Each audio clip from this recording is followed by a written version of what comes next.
Hello, I'm Laura. And my name's Tara. And we work for Healthy Minds. Welcome to this online workshop. Healthy Minds is an organisation in Lincolnshire that supports young people with emotional wellbeing. While we do not specifically support and specialise in special educational needs, we do support all young people with emotional wellbeing problems. We recognise that it can be a challenge for young people who have additional needs to see unfamiliar faces. So therefore we've adapted some of our cognitive behavioural therapy interventions so that you, the people you young people are most familiar with, can use these at home. This workshop is for the parents and carers of young people who experience anxiety and have additional needs. So we're now going to talk you through how this workshop is going to work. What we're going to do is throughout the video talk you through different strategies on managing behaviour and anxiety. At different intervals in the video, we're going to ask you to pause and complete the strategies in your workbook. If you don't already have a workbook, you can go online and download one. It should be next to the video on the website. This workshop comes in two parts. We want you to complete both parts, but take time in between each of the sessions to implement the strategies that you have learned. You can now pause the video and get everything you need to get started. Once you're ready to move on, just press play.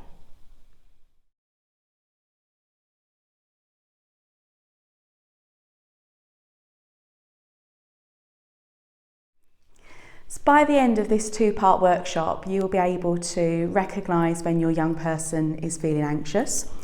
You'll be able to understand how anxiety might present as challenging behaviour. You will be able to understand what's triggered that anxiety, and finally you will have the confidence to help them manage that.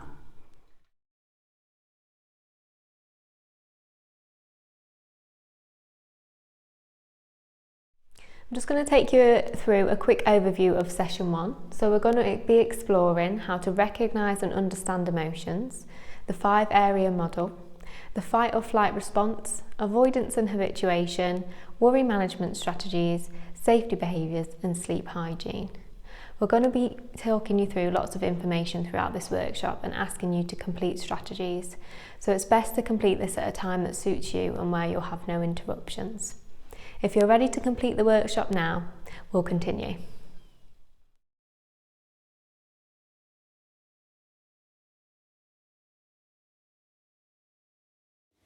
It can be a challenge to support a young person with their worries and things they find tough. When we're focused on what's going wrong, we can sometimes forget to focus on what's going well. We're going to start by asking you to turn to the first activity in your booklet and write 3 positive things about your young person. You can pause the video to do this now, and when you're ready, just press play.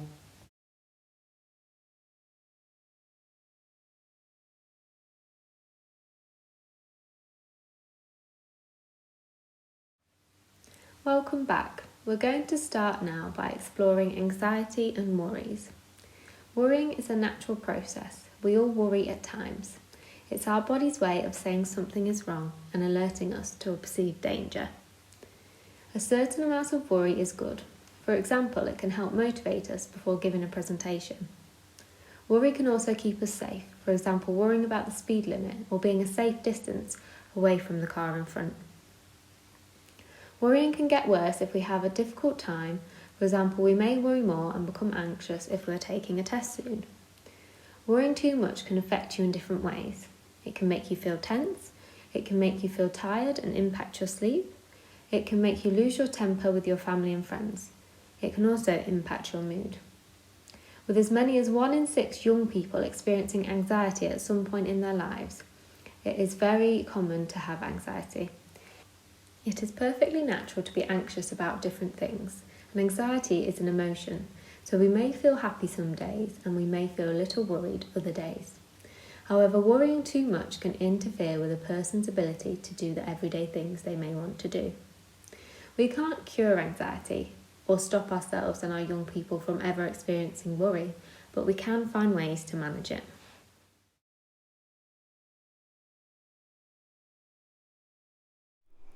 When we talk about mood, this can be a number of different emotions, sometimes occurring at the same time.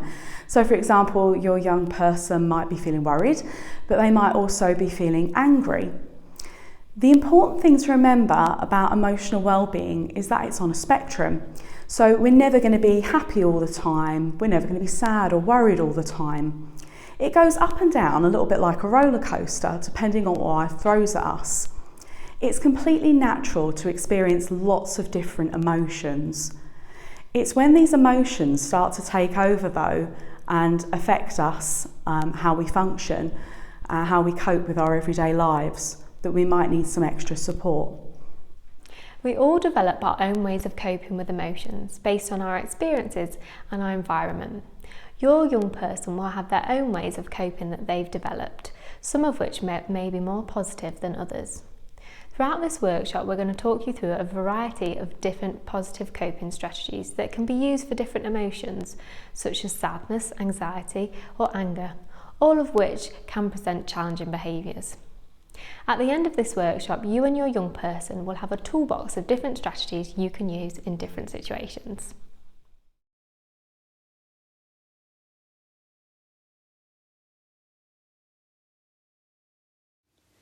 We're going to talk now about how you can support your young person to understand their emotions.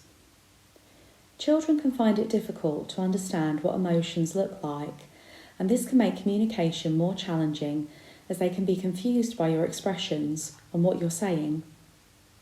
One way to support your young person to understand their emotions would be to use a mirror and model to them how different emotions look. You may find using emotion cards helpful, and there are various apps that can be really useful to help them become familiar with different facial expressions. If you plan to use apps, we would advise that you always check that you're happy with the app's content before sharing with your young person, and that you look through the app together. Using cartoons or favourite TV characters can also help to explain emotions. For example, pointing out, "Look, he's really sad as he's lost his ball." Your young person is learning how to respond and cope with challenges by observing you, even if this isn't obvious. The more that you model the way you want them to respond to their emotions, the better they will be at doing this. You can help your young person to express their emotions by identifying when you feel emotions and talking this through with them. For example, today I felt angry when a car pulled out in front of me. To help me calm down, I'm going for a walk. Focus on the positives in situations too, such as, "I've been feeling really annoyed today, but then you helped me feel better by clearing the dishes. Thank you."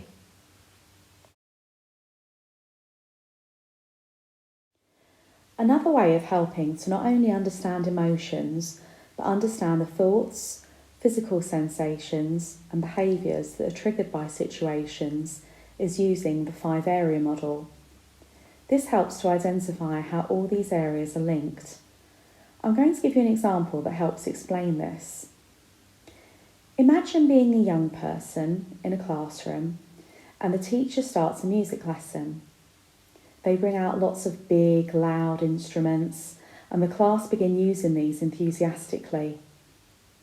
Some young people who experience anxiety and have additional needs may find that this is just too much sensory stimulation for them. Their negative thoughts may be, "I want to go home, I'm not safe, I need to get out of here, it's too loud," or "I don't like it, it hurts." Their emotions are likely to be impacted and they may feel upset, overwhelmed, angry or concerned. They may notice that the things they feel in their bodies, their physical sensations, change.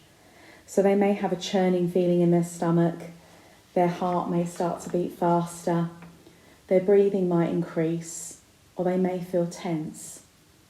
Their behaviour is likely to change because of this, and they may run out of the classroom, lash out at another pupil or teacher, hide their head or cover their ears, or not participate. To help support you in understanding this model, we're now going to give you your own 5-area scenario to complete. This is in page 3 of your booklet. I'd like you to imagine that you're driving in the car to a supermarket with a young person who experiences worries and has additional needs. You realise that the road you always take is closed and you need to turn back and take a different route that is unfamiliar to the young person. Using the 5-area model, what negative thoughts might the young person be thinking? What might their emotions be? What are some of the physical sensations, the changes that they experience in their body?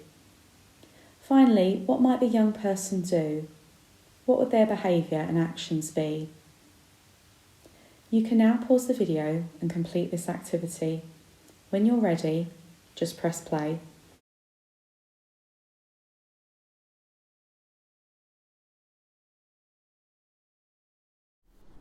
Welcome back. We gave you the scenario that you're driving to a supermarket with a young person who experiences anxiety and has additional needs, and you have to go a different, unfamiliar way. We asked you to think about what their negative thoughts might be, what emotions they may be experiencing, what the physical things they feel in their body could be, and what their behaviour and actions might be. This is what we came up with. For thoughts, we said that the young person may be thinking, where are we going?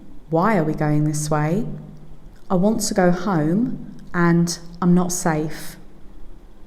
For emotions, we said that they might be feeling worried, concerned, upset, angry, confused, and overwhelmed.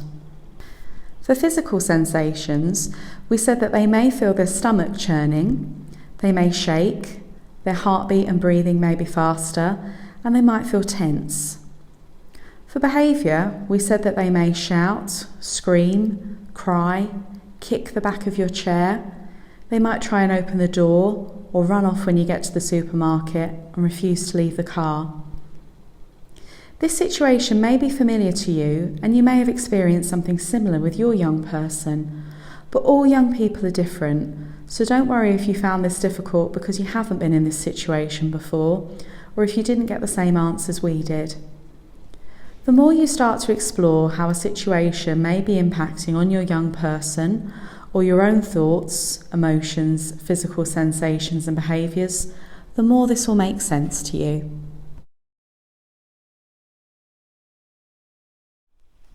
One thing to note about physical sensations is that they're not always obvious. We may see someone shaking and this might be an indicator that they are nervous, but other physical sensations might not be as apparent. Some children can often find it difficult to communicate how they're feeling for things like pain, hunger or thirst. Constipation can also impact on behaviour, making it a bit more challenging, so it's important to monitor your child's toileting habits. Sometimes children may not be able to communicate their feelings, and instead this might present as challenging behaviour. So it's important to look back at the 5-area model as the first indicator that something is wrong might be their behaviour or actions.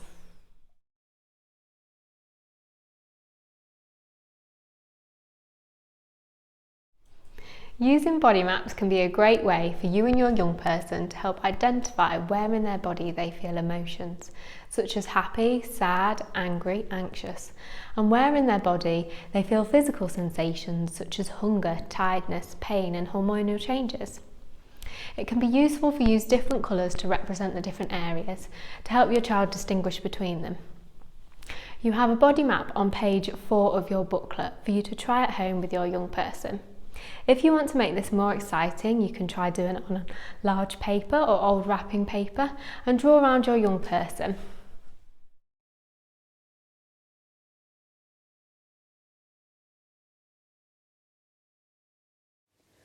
Once we're familiar with understanding the 5-area model, we can break the cycle by challenging our negative thoughts and behaviours.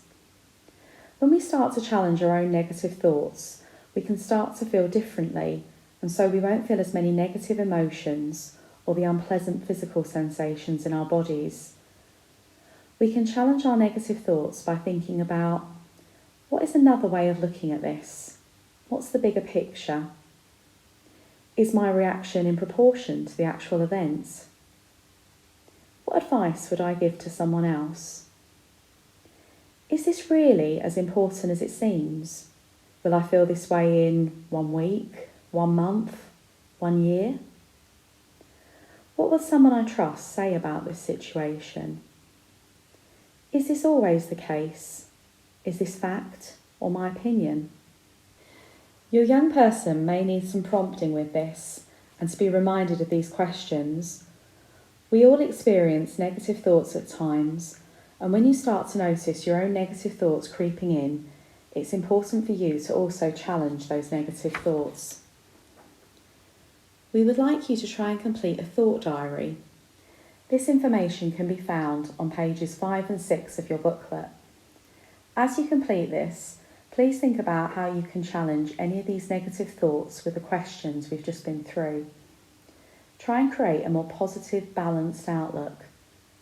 Once you've tried it out for yourself, try supporting your young person to challenge any negative thoughts they may have. You can now pause the video to take a look over this thought diary. When you're finished, just press play.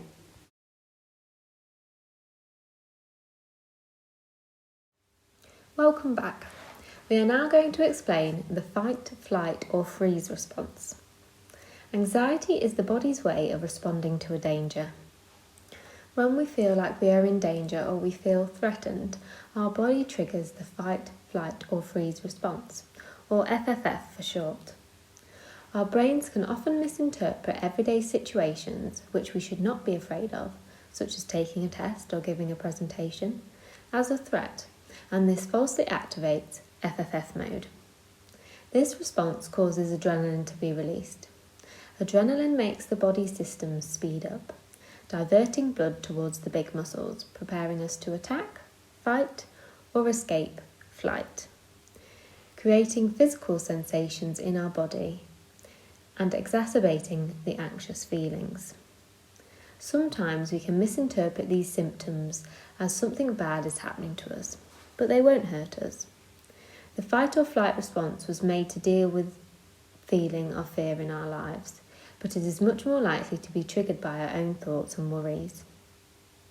This may sound complicated, but I can explain it in a simpler way. Imagine that you are hiking in the woods and you come across a bear. There are 3 different ways you may react. Firstly, you might try to fight the bear by trying to make yourself look big and scary, or you might shout. You might flight, so this means running away from the bear as fast as you can. Alternatively, you may freeze and stay as still as possible in the hope that the bear doesn't notice you. We all experience fight, flight or freeze when faced with something we're worried about or a perceived danger, without even realising sometimes. If your young person had a sports day coming up, but they were worried about falling over and making themselves look silly, they may experience fight, flight or freeze. So they may fight by snapping at other people, throw things or hurting others. They may flight by running away from the sports day event, or they might freeze by sitting down and refusing to join in. Another example might be going to answer the phone, but then seeing that it's the school ringing. If school have rung before to say that something has gone wrong or there's been an issue with your young person's behaviour, you may avoid answering the call, flight, or freeze with the phone in your hand, unable to move. Alternatively, you may answer the phone ready to argue and go into fight mode.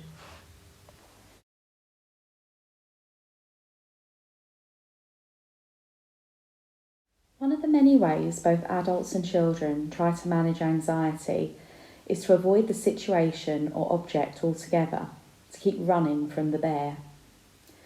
That way, they don't have to cope with the discomfort they feel because they're anxious. If you stay in a situation, your anxiety level will eventually drop. This is shown here on this habituation graph. Think about a time where you were faced with a situation that made your anxiety levels rise. The example I'm going to use is going to a party where I didn't know any other guests. If you look at the blue dotted line, this shows that my anxiety shoots up but quickly decreases if I leave the party. If I escape from the situation, the party, each time my anxiety peaks, my anxiety will reduce quickly because I'm no longer at the party but I'm likely to feel upset about not being there or worried about letting the host down.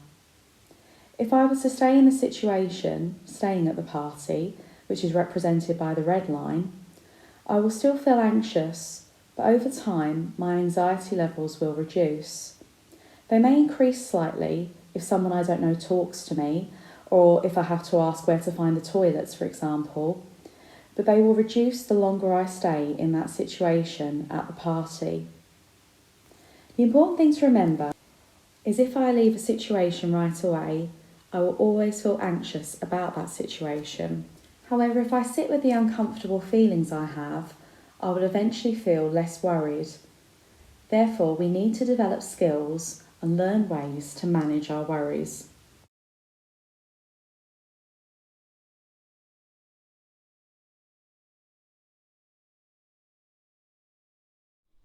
One way to manage our worries is to identify with your young person whether they're current worries, here and now worries, or whether they're hypothetical worries, what if worries. Here and now worries are things that affect us in the here and now, hence the name, and they often have a practical solution to them. So it might be something like, I've forgotten my homework at school today, or I've forgotten my packed lunch.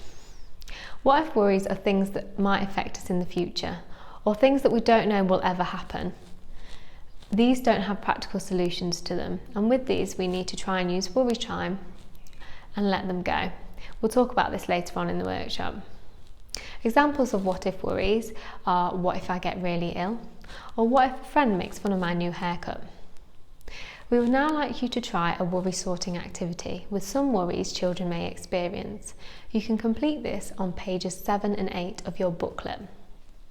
You can now pause the video, and when you're ready to move on, just press play.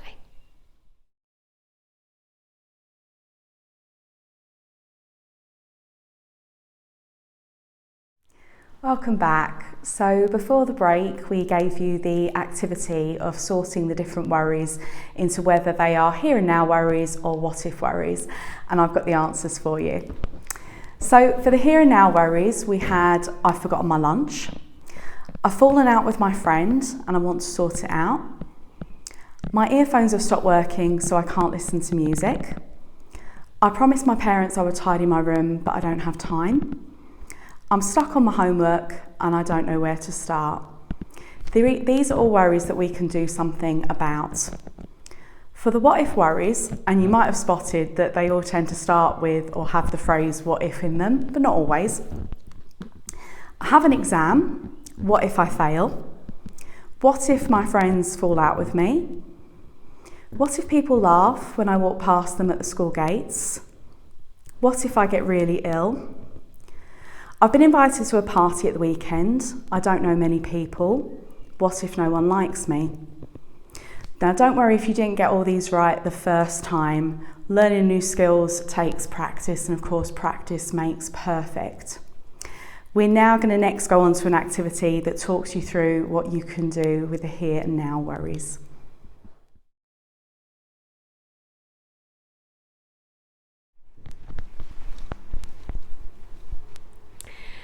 So for our here and now worries, we can use something called problem solving to help us find a solution.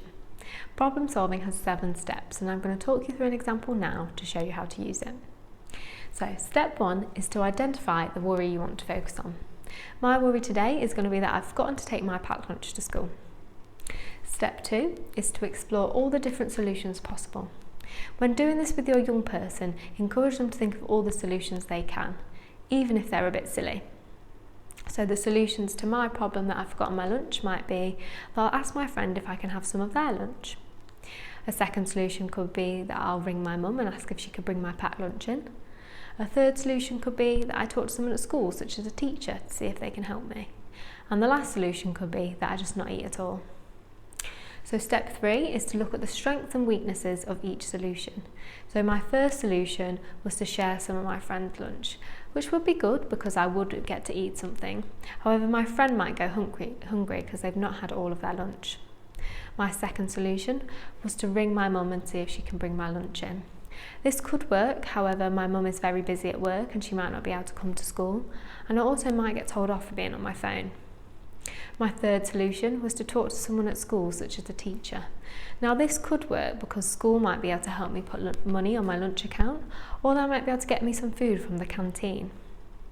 My fourth solution, to eat nothing at all, isn't a very good one, because this would affect my concentration in school because I'm hungry.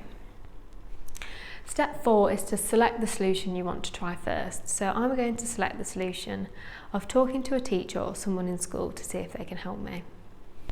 Step 5 is to make a plan. So my plan is going to be straight after lesson, I'm going to go find a teacher and tell them that I haven't got my lunch and see if they can help me. Step 6 is to put my plan into action, so I'm going to go do it. And step 7 is to review that plan, so see how it went. And if it didn't go the way you wanted it to, you can always select another solution and try again.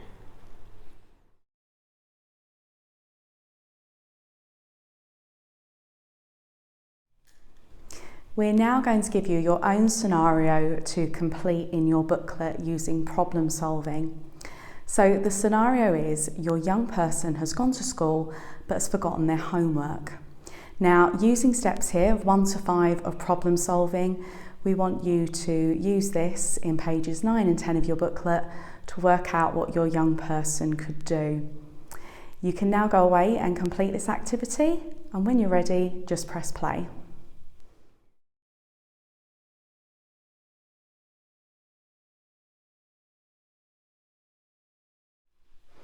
Welcome back. We gave you the scenario of your young person forgetting their homework, and we asked you to complete steps 1 to 5 of problem solving. Here's what we came up with. See if you've got anything similar. So first of all, step 1, the problem that we want to focus on is that the young person has forgotten their homework. Step 2, the potential solutions we came up with were: I could be honest and tell my teacher that I've left my homework at home and ask if I can bring it in tomorrow. I could ring my parents to ask them to bring it in or send it to me. I could make an excuse such as my dog ate my homework. I could do it quickly in break time or lunchtime. Or I could not do anything and risk getting told off. So step 3, we'll now look at the strengths and weaknesses of each of those scenarios that we came up with. So for the first one, I could be honest and tell the teacher that I've left my homework at home and ask if I can bring it in tomorrow. This could work because it would mean that I've got more time and I've been honest. The weakness is the teacher just might not be very pleased with me. The other solution of I could ring my parents and ask them to bring it in or send it to me. Well, this could work, but again, it's only if your parents are able to bring it in and they might not see the message in time. If they don't see the message or they're busy, it won't work. We said we could make up an excuse such as my dog ate my homework. Well, if this excuse works, it will mean I've got time to bring it in another day, but it's unlikely the teacher will believe it, and I could find myself in trouble for lying.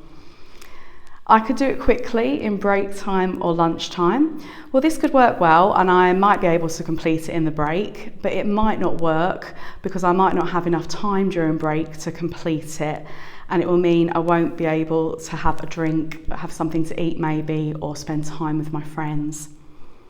And finally, we said I could just not do anything and risk getting told off. Well, this could work if the teacher forgets to ask the class to hand in their homework, but chances are I'll be found out, I'll get a detention, which would be a weakness to the solution.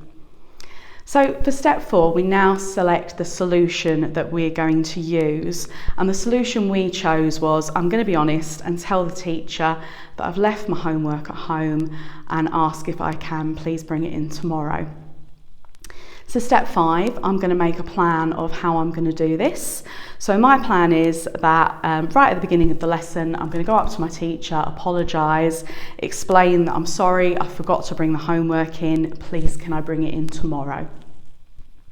Step 6, I put my plan into action by going and speaking to the teacher at the start of the lesson. And step 7, I review how it went. If this plan didn't work, I can always pick another solution. Now, we only asked you to complete steps 1 to 5, but we've explained steps 6 and 7 for you there as well. You can use problem solving to support your young person with their here and now worries. It's worth practicing this with your young person a few times before asking them to go and do it on their own, but it is important that they try and learn to do this so that they're not always reliant on an adult to support them with this.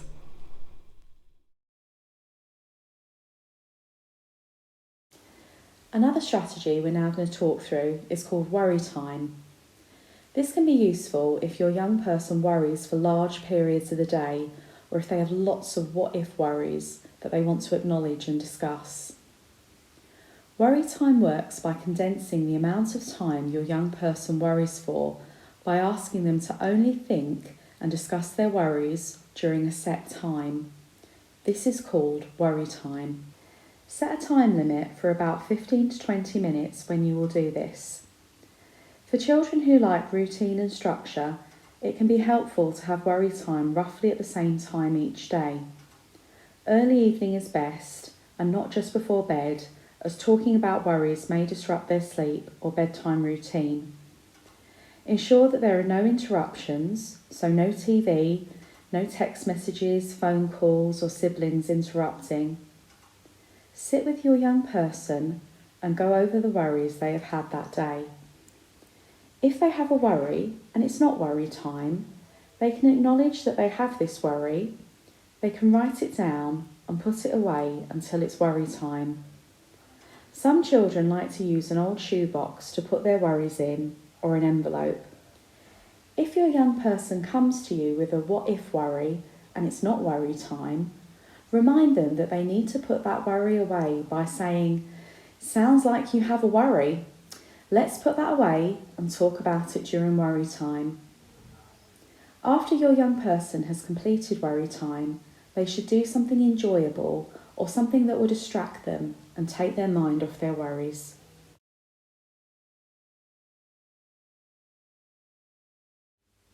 I'm now going to talk you through something called safety behaviours. Safety behaviours are behaviours that you put in place to protect yourself from dealing with anxiety or panic attacks. Using safety behaviours creates a belief that the safety behaviour is keeping you safe, and without this, you would not be able to cope. One example of a safety behaviour is if we are afraid of getting on the school bus, but felt okay if I'm with a friend. My safety behaviour may be to always sit with my friend when going on the bus. Safety behaviours actually maintain panicking anxiety, they do not stop it. And while my plan of always sitting with my friend on the school bus may work for me, when my friend is there, if my friend were ever to be off school sick or late, I haven't any other ways to manage my worries, and I might not be able to get on the school bus at all. Another example is that if your young person is afraid of monsters, it's late at night, they're upset, struggling to sleep, and you're exhausted. It can be tempting to tell them that you're going to spray the room with monster spray to keep any monsters away, so you can finally get some rest. Try to avoid doing this because this is a safety behaviour, and without meaning to, it will send a message to your young person that they cannot cope with the worry and that they are not safe unless you have used the monster spray. One important thing to be aware of with safety behaviours for young people with additional needs is that what can present as a safety behaviour can be something that is self-soothing or a coping strategy to them. For example, using a fidget toy or wearing ear defenders in loud places. Try not to give your young persons items like ear defenders for every situation they are struggling with, as this will teach them that they need the ear defenders and cannot cope without them. But if they need them to cope with sensory overload, then this is okay. In page 12 of your booklet is some space for you to write down yours and your young person's safety behaviours. Have a think about this now and identify any safety behaviours you have used previously or currently have. You can now pause the video to complete this activity. When you're ready to move on, just press play.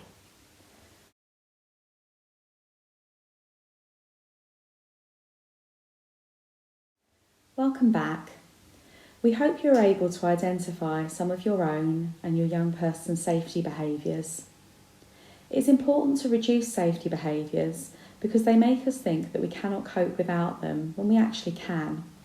As we mentioned before the break, it can often be hard to achieve a good balance between meeting your young person's additional needs and creating safety behaviours. Think of the safety behaviour as being like scaffolding around a house.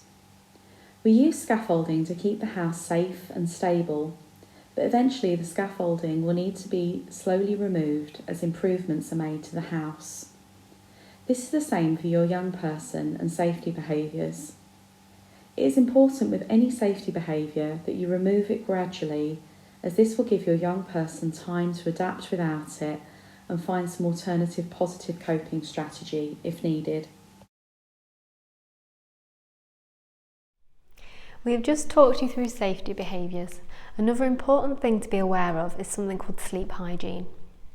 Sleep hygiene is a variety of different practices that ensure we have a good quality night's sleep. Sleep is really important to our physical and mental health and can impact on productivity and quality of life. Sleep needs vary across ages and do differ in children with additional needs. Some may sleep more or less than the recommended amounts, so try not to focus on this too much.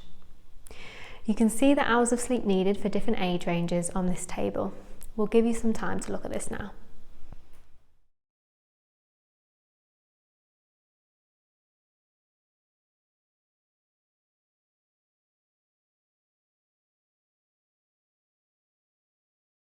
If your young person is struggling with sleep, there are some things that you and your young person can do to help improve their sleep hygiene. These are not spending too long or too little time in bed and keeping the bed for sleep. Avoid eating in bed or watching TV, as this can confuse our bodies and keep us awake. If your young person really needs to nap, limit this to no longer than 30 minutes.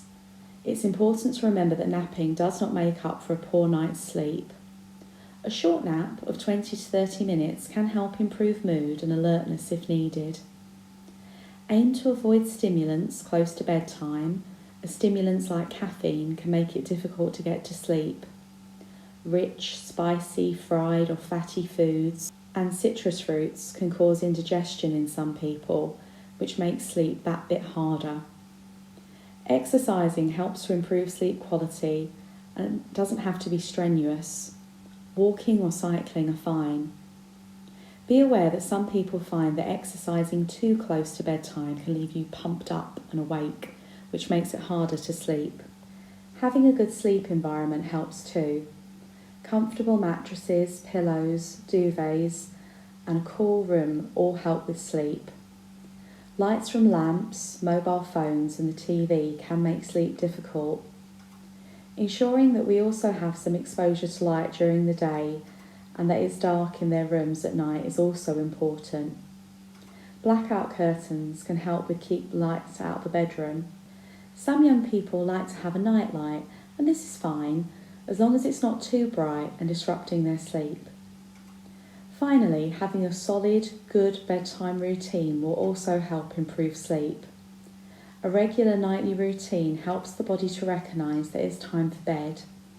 This could be having a nice warm shower or bath, reading a book alone or together, or listening to some light relaxing music.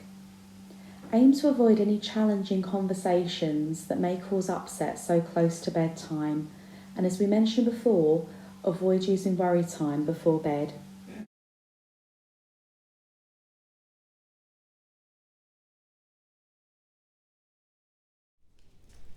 We have now completed the first session.